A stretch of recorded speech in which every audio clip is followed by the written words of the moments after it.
Today is International Women's Day. It's a day to celebrate the achievements of women and looking back at how far women's independence has come. And it's important for us to remember that we have a voice and we can use it in various ways. Joining me here in Studio 61 is attorney Lauren Davies of Pullman and Comley. She is here to talk about what women should do, what we need to keep in mind when we're planning our estates and protecting our families. Thanks so much for being with us. Pleasure to be here. Good morning. All right, so what are the basics that we need to keep in mind, particularly when it comes to making a will? We need to plan for our families, and wills are very critical.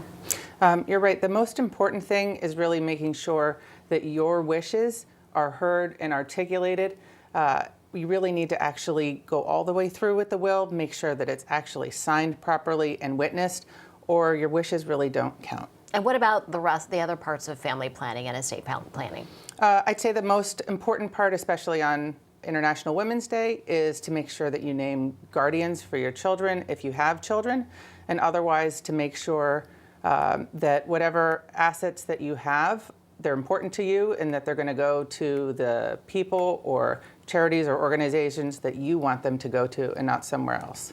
When we're talking about estate planning and getting a will in order, what are some things maybe that typically women or people in general just might happen to forget, or they don't think about a small detail, this or that? There's so many places I could go with that. I think sometimes people don't think about making sure that they have named a power of attorney, somebody who's going to make financial decisions for them if they can't make them for themselves, or making sure that you've named a healthcare representative, somebody to make medical decisions if you can't make it for yourself, those kinds of things. And a lot of people think like, I'm only, 30 years old, or I'm only 25, or something like that. But this is really something that everyone should be keeping in mind, right? Yes, we always say we want to plan like something might happen today or tomorrow and hope that it doesn't happen for a very long time.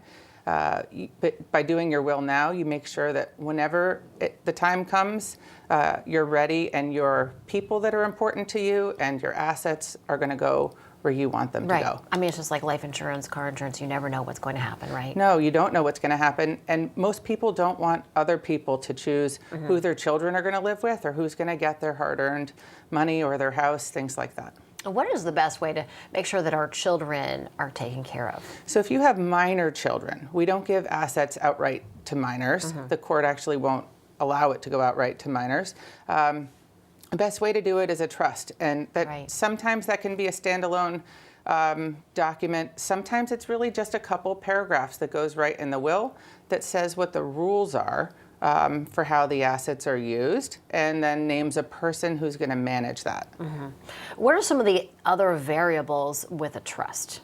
Because there are a lot of different ways that they can be set up, right? Sure. So there's a wide variation. I think to boil it down, a trust really is whatever you want to make it. So it's a document. You could think of it as it's not a contract, but you could think of it like that if you're thinking in business terms, where it sets out a series of rules, and they could be, it's very wide ranging. It could say you can only use the assets for education. You can only use the assets for medical emergencies on one end. On the other end, it might say you can use the assets for anything that the trustee, who's the person responsible for making those decisions, says they can be used for. And you can set whatever ages that you choose, any whatever ages, time frames. For example, if you want to say a certain percentage of the assets can be used up to a certain age, and then at a certain age, more can be accessed. So when you sit with an estate planning attorney, they should be listening to what your wishes are and then putting those wishes into the actual document. That can also be very daunting, right? It's for the normal person, for the everyday person. A lot of people think of it that way. If it's being done well, the attorney that you meet with, especially in estate planning, because we're talking about planning for death, they should make you feel comfortable, and you should understand what you're doing and why. And that's the attorney's job, to make you feel, comfortable, understood, and answer your questions.